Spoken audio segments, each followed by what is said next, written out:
ಶ್ರೀ ಗಣಪತಿ ಶಾರದಾ ಗುರುಭ್ಯೋ ನಮಃ. ತ್ವಮೇವ ಮಾತಾ ಚ ಪಿತಾ ತ್ವಮೇವ ತ್ವಮೇವ ಬಂಧುಶ್ಚ ಸಖಾ ತ್ವಮೇವ ತ್ವಮೇವ ವಿದ್ಯಾ ದ್ರವಿಣಂ ತ್ವಮೇವ ತ್ವಮೇವ ಸರ್ವಂ ಮಮ ದೇವ ದೇವ. ಶ್ರೋತೃಗಳಿಗೆ ಶ್ರೀ ಶಿವಪುರಾಣದ ಉಮಾ ಸಂಹಿತೆಗೆ ಸ್ವಾಗತ. ಈ ಭಾಗದಲ್ಲಿ ನಾವು ನರಕದಲ್ಲಿ ಕೆಡಹುವಂತಹ ಪಾಪಗಳ ಸಂಕ್ಷಿಪ್ತ ಪರಿಚಯವನ್ನು ಮಾಡಿಕೊಳ್ಳಲಿದ್ದೇವೆ. ಸನತ್ ಕುಮಾರರು ಹೇಳುತ್ತಾರೆ, ವ್ಯಾಸರೇ, ಮಹಾ ನರಕದ ಅಧಿಕಾರಿಯಾದ ಪಾಪ ಪರಾಯಣ ಜೀವಿಯ ಪರಿಚಯವನ್ನು ಸಾವಧಾನವಾಗಿ ಕೇಳಿರಿ. ಪರಸ್ತ್ರೀಯನ್ನು ಪಡೆದುಕೊಳ್ಳುವ ಸಂಕಲ್ಪ, ಪರರ ಧನವನ್ನು ಅಪಹರಿಸುವ ಇಚ್ಛೆ, ಚಿತ್ತದಿಂದ ಅನಿಷ್ಟ ಚಿಂತನೆ, ಮಾಡಬಾರದ ಕರ್ಮಗಳಲ್ಲಿ ಪ್ರವೃತ್ತನಾಗುವುದು, ಇವು 4 ಪ್ರಕಾರದ ಮಾನಸಿಕ ಪಾಪಗಳಾಗಿವೆ. ಅಸಂಗತ ಪ್ರಲಾಪ ಅಂದರೆ ತಲೆಬುಡವಿಲ್ಲದ ಮಾತು, ಅಸತ್ಯ ಭಾಷಣ, ಪ್ರಿಯವಾಗಿ ಮಾತನಾಡುವುದು, ಬೆನ್ನ ಹಿಂದೆ ಚಾಡಿ ಹೇಳುವುದು, ಇವು 4 ವಾಚಿಕ ಅಂದರೆ ಮಾತಿನಿಂದ ಆಗುವ ಪಾಪಕರ್ಮಗಳು. ಅಭಕ್ಷ್ಯ ಭಕ್ಷಣ, ಪ್ರಾಣಿಗಳ ಹಿಂಸೆ, ವ್ಯರ್ಥವಾದ ಕಾರ್ಯದಲ್ಲಿ ತೊಡಗುವುದು, ಬೇರೆಯವರ ಧನವನ್ನು ಕಬಳಿಸುವುದು, ಇವು 4 ಶಾರೀರಿಕ ಪಾಪಕರ್ಮಗಳು. ಈ ಪ್ರಕಾರ ಮನ, ವಾಣಿ, ಶರೀರಗಳಿಂದ ಉಂಟಾಗುವ 12 ಪಾಪಕರ್ಮಗಳನ್ನು ಹೇಳಲಾಗಿದೆ. ಸಂಸಾರ ಸಾಗರದಿಂದ ದಾಟಿಸುವ ಮಹಾದೇವನಲ್ಲಿ ದ್ವೇಷ ಮಾಡುವವರು ಎಲ್ಲ ನರಕಗಳ ಸಮುದ್ರದಲ್ಲಿ ಬೀಳುವವರಾಗುತ್ತಾರೆ. ಅವರಿಗೆ ದೊಡ್ಡ ಪಾತಕವೇ ತಟ್ಟಿಕೊಳ್ಳುತ್ತದೆ. ಶಿವಜ್ಞಾನವನ್ನು ಉಪದೇಶಿಸುವ ತಪಸ್ವಿಗಳನ್ನು, ಗುರು ಹಿರಿಯರನ್ನು, ತಂದೆ ಚಿಕ್ಕಪ್ಪಂದಿರನ್ನು ನಿಂದಿಸುವ ಉನ್ಮತ್ತ ಮನುಷ್ಯನು ನರಕ ಸಮುದ್ರದಲ್ಲಿ ಮುಳುಗುವನು. ಬ್ರಹ್ಮಹತ್ಯೆ ಮಾಡಿದವನು, ಹೆಂಡ ಕುಡಿಯುವವನು, ಬಂಗಾರದ ಕಳ್ಳನು, ಗುರುಪತ್ನಿಯರಲ್ಲಿ ರಮಿಸುವವನು ಹಾಗೂ ಈ 4ರೊಂದಿಗೆ ಸಂಪರ್ಕವಿಟ್ಟುಕೊಂಡವನು 5ನೆಯ ಶ್ರೇಣಿಯ ಪಾಪಿಯು. ಇವರೆಲ್ಲರೂ ಮಹಾಪಾತಕಿ ಎಂದು ಹೇಳಲಾಗಿದೆ. ಕ್ರೋಧದಿಂದ, ಲೋಭದಿಂದ, ಭಯದಿಂದ, ದ್ವೇಷದಿಂದ ಬ್ರಾಹ್ಮಣನ ವಧೆಗಾಗಿ ಅತ್ಯಂತ ಮರ್ಮಭೇದಿ ದೋಷಗಳನ್ನು ವರ್ಣಿಸುವವನು ಬ್ರಹ್ಮಹತ್ಯೆ ಮಾಡಿದವನಾಗುತ್ತಾನೆ. ಬ್ರಾಹ್ಮಣನನ್ನು ಕರೆದು ಅವನಿಗೆ ಯಾವುದಾದರೂ ವಸ್ತುವನ್ನು ಕೊಟ್ಟು ಪುನಃ ತೆಗೆದುಕೊಳ್ಳುವವನು, ನಿರ್ದೋಷ ಪುರುಷನ ಮೇಲೆ ದೋಷಾರೋಪಣೆ ಮಾಡುವವನು ಕೂಡ ಬ್ರಹ್ಮಹತ್ಯೆ ಮಾಡುವವನಾಗುತ್ತಾನೆ. ತುಂಬಿದ ಸಭೆಯಲ್ಲಿ ಉದಾಸೀನ ಭಾವದಿಂದ ಕುಳಿತಿರುವ ಶ್ರೇಷ್ಠ ದ್ವಿಜನನ್ನು ತನ್ನ ವಿದ್ಯೆಯ ಅಭಿಮಾನದಿಂದ ಅಪಮಾನಿತಗೊಳಿಸಿ ಅವನನ್ನು ನಿಸ್ತೇಜವಾಗಿ ಮಾಡುವವನನ್ನು ಕೂಡ ಬ್ರಹ್ಮಹತ್ಯೆ ಮಾಡಿದವನೆಂದು ಹೇಳಲಾಗಿದೆ. ಬೇರೆಯವರ ಯಥಾರ್ಥ ಗುಣಗಳನ್ನು ಕೂಡ ಬಲವಂತವಾಗಿ ಖಂಡಿಸಿ ಸುಳ್ಳು ಗುಣಗಳಿಂದ ತನ್ನನ್ನು ಉತ್ತಮನೆಂದು ಸಿದ್ಧ ಮಾಡುವವನು ನಿಶ್ಚಯವಾಗಿ ಬ್ರಹ್ಮಹತ್ಯೆ ಮಾಡಿದವನೇ. ಗೂಳಿಗಳೊಂದಿಗೆ ಎಡಕ್ಕೆ ಹೋಗುತ್ತಿರುವ ಹಸುಗಳನ್ನು ಹಾಗೂ ಗುರುವಿನಿಂದ ಉಪದೇಶ ಪಡೆಯುವ ದ್ವಿಜರ ಕಾರ್ಯದಲ್ಲಿ ವಿಘ್ನವನ್ನೊಡ್ಡುವವನನ್ನು ಬ್ರಹ್ಮಹತ್ಯೆ ಮಾಡಿದವನೆಂದು ಹೇಳುತ್ತಾರೆ. ದೇವತೆಗಳಿಗೆ, ಬ್ರಾಹ್ಮಣರಿಗೆ, ಗೋವುಗಳಿಗೆ ಉಪಯೋಗಕ್ಕಾಗಿ ಕೊಟ್ಟಿರುವ ಭೂಮಿಯನ್ನು ಕಬಳಿಸುವವನನ್ನು ಬ್ರಹ್ಮಹತ್ಯೆ ಮಾಡಿದವನೆಂದು ಹೇಳುತ್ತಾರೆ. ದೇವರು ಮತ್ತು ಬ್ರಾಹ್ಮಣರ ಧನವನ್ನು ಕದಿಯುವುದು ಹಾಗೂ ಅನ್ಯಾಯದಿಂದ ಹಣವನ್ನು ಗಳಿಸುವುದು ಬ್ರಹ್ಮಹತ್ಯೆಯಂತೆಯೇ ಪಾತಕವೆಂದು ತಿಳಿಯಬೇಕು. ಯಾವುದಾದರೂ ವ್ರತವನ್ನು ಕೈಗೊಂಡು ಯಜ್ಞ ದೀಕ್ಷಿತನಾಗಿ ಅವುಗಳನ್ನು ತ್ಯಜಿಸುವುದು, ಪಂಚಮಹಾಯಜ್ಞಗಳ ಅನುಷ್ಠಾನವನ್ನು ಮಾಡದಿರುವುದು ಮದ್ಯಪಾನದಂತೆ ಪಾತಕವೆಂದು ತಿಳಿಸಲಾಗಿದೆ. ತಂದೆ ತಾಯಿಯರನ್ನು ತ್ಯಜಿಸುವುದು, ಸುಳ್ಳು ಸಾಕ್ಷಿ ಹೇಳುವುದು, ಬ್ರಾಹ್ಮಣನಿಗೆ ಸುಳ್ಳು ಆಶ್ವಾಸನೆ ಕೊಡುವುದು, ಶಿವಭಕ್ತರಿಗೆ ಮಾಂಸವನ್ನು ತಿನ್ನಿಸುವುದು, ಅಭಕ್ಷ್ಯ ವಸ್ತುವನ್ನು ಭಕ್ಷಿಸುವುದು ಬ್ರಹ್ಮಹತ್ಯೆಗೆ ಸಮಾನವಾದುದು ಎಂದು ಹೇಳಲಾಗಿದೆ. ಕಾಡಿನ ನಿರಪರಾಧಿ ಪ್ರಾಣಿಗಳನ್ನು ಕೊಲ್ಲುವುದು ಕೂಡ ಬ್ರಹ್ಮಹತ್ಯೆಯಂತೆಯೇ ಆಗಿದೆ. ಸಾಧು ಪುರುಷನು ಬ್ರಾಹ್ಮಣನ ಧನವನ್ನು ತ್ಯಜಿಸಬೇಕು. ಅದನ್ನು ಧರ್ಮ ಕಾರ್ಯದಲ್ಲಿಯೂ ತೊಡಗಿಸಬಾರದು. ಇಲ್ಲದಿದ್ದರೆ ಬ್ರಹ್ಮಹತ್ಯೆಯ ದೋಷ ತಗಲುವುದು. ಗೋವುಗಳ ಮಾರ್ಗದಲ್ಲಿ, ವನದಲ್ಲಿ, ಊರಿನಲ್ಲಿ ಬೆಂಕಿ ಹಚ್ಚುವವನು ಬ್ರಹ್ಮಹತ್ಯೆಯನ್ನೇ ಮಾಡಿದವನು. ಈ ರೀತಿಯ ಭಯಾನಕ ಪಾಪಗಳು ಬ್ರಹ್ಮಹತ್ಯೆಗೆ ಸಮಾನವೆಂದು ತಿಳಿಯಲಾಗಿದೆ.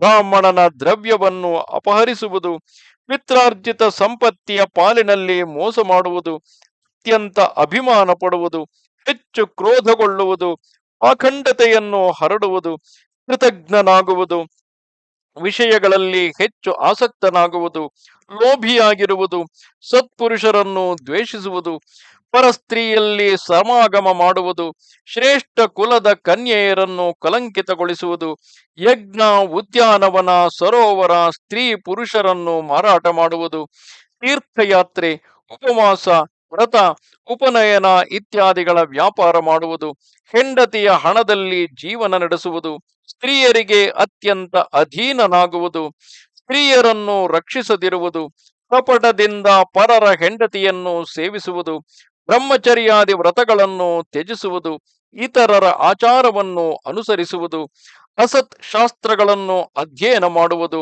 ಒಣ ತರ್ಕದ ಸಹಾಯ ಪಡೆಯುವುದು, ದೇವತೆ, ಅಗ್ನಿ, ಗುರು, ಸಾಧು, ಬ್ರಾಹ್ಮಣ ಇವರನ್ನು ನಿಂದಿಸುವುದು, ಪಿತೃಯಜ್ಞ ಮತ್ತು ದೇವಯಜ್ಞಗಳನ್ನು ತ್ಯಜಿಸುವುದು, ತನ್ನ ಕರ್ಮಗಳನ್ನು ಬಿಡುವುದು, ಸ್ವಭಾವವನ್ನು ತನ್ನದಾಗಿಸಿಕೊಳ್ಳುವುದು, ನಾಸ್ತಿಕವಾಗುವುದು, ಪಾಪಗಳಲ್ಲಿ ತೊಡಗುವುದು, ಯಾವಾಗಲೂ ಸುಳ್ಳು ಹೇಳುವುದು, ಇಂತಹ ಪಾಪಗಳಿಂದ ಕೂಡಿದ ಸ್ತ್ರೀ ಪುರುಷರನ್ನು ಉಪಪಾತಕಿ ಎಂದು ಹೇಳಲಾಗಿದೆ.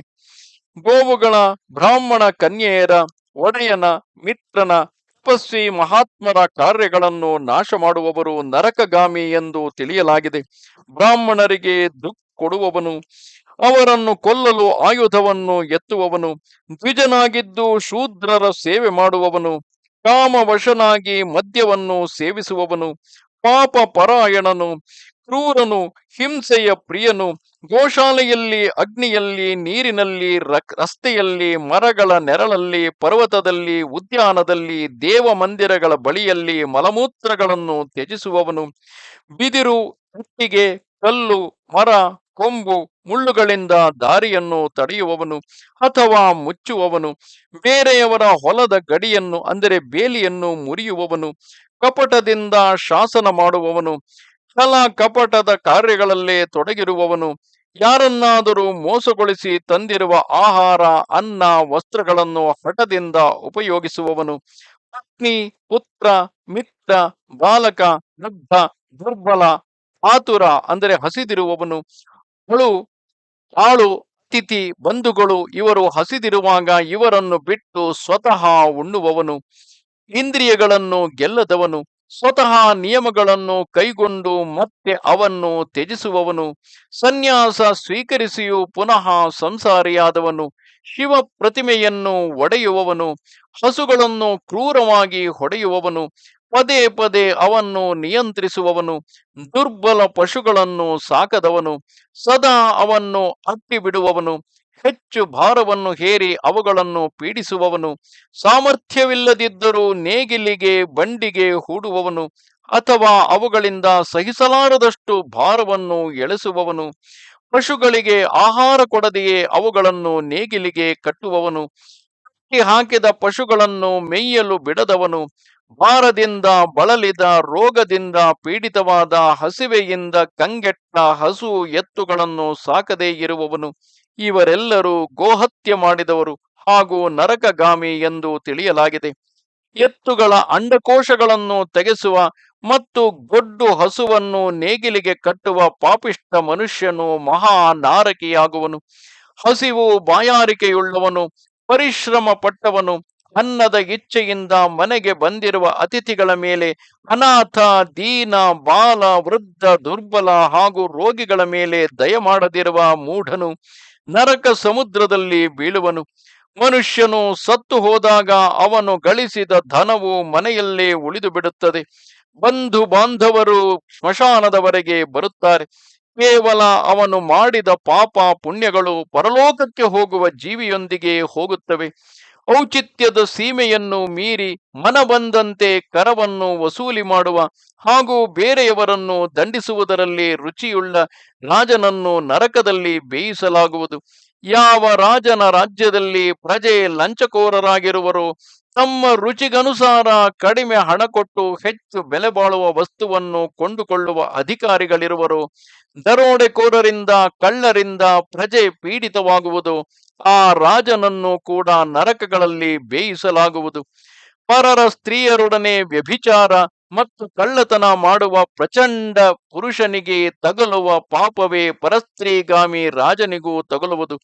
ಸಾಧುವನ್ನು ಕಳ್ಳನೆಂದು ಕಳ್ಳನನ್ನು ಸಾಧುವೆಂದು ತಿಳಿಯುವ ವಿಚಾರವಿಲ್ಲದೆ ನಿರಪರಾಧಿಗೆ ದಂಡ ಕೊಡುವ ರಾಜನು ಕೂಡ ನರಕಕ್ಕೆ ಹೋಗುತ್ತಾನೆ. ಪರರ ದ್ರವ್ಯವನ್ನು ಸಾಸಿವೆಯಷ್ಟಾದರೂ ಕಳ್ಳತನ ಮಾಡುವ ಮನುಷ್ಯನು ನರಕಕ್ಕೆ ಹೋಗುತ್ತಾನೆ. ಇದರಲ್ಲಿ ಸಂಶಯವೇ ಇಲ್ಲ. ಈ ರೀತಿಯ ಪಾಪಗಳಿಂದ ಕೂಡಿದ ಮನುಷ್ಯರು ಸತ್ತ ಬಳಿಕ ಯಾತನೆಯನ್ನು ಭೋಗಿಸಲಿಕ್ಕಾಗಿ ನೂತನ ಶರೀರವನ್ನು ಪಡೆಯುತ್ತಾರೆ. ಅದರಲ್ಲಿ ಎಲ್ಲ ಅವಯವಗಳು ಇರುತ್ತವೆ.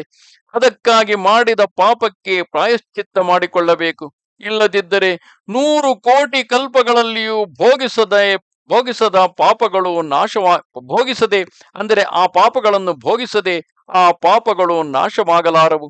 ಮನಸ್ಸು, ವಾಣಿ, ಶರೀರದ ಮೂಲಕ ಸ್ವತಃ ಪಾಪ ಮಾಡುವವನು, ಬೇರೆಯವರಿಂದ ಮಾಡಿಸುವವನು, ಇತರರ ದುಷ್ಕರ್ಮವನ್ನು ಅನುಮೋದಿಸುವವನು, ಇವರಿಗೆ ಪಾಪದ ಗತಿ ನರಕವೇ ಫಲವಾಗಿದೆ. ನಮಸ್ತೆ ಶಾರದೆ ದೇವಿ ಕಾಶ್ಮೀರ ಪುರವಾಸಿನಿ ತ್ವಾಮಹಂ ಪ್ರಾರ್ಥಯೇ ನಿತ್ಯಂ ವಿದ್ಯಾದಾನಂಚ ದೇಹಿಮೆ. ನಮಸ್ಕಾರ.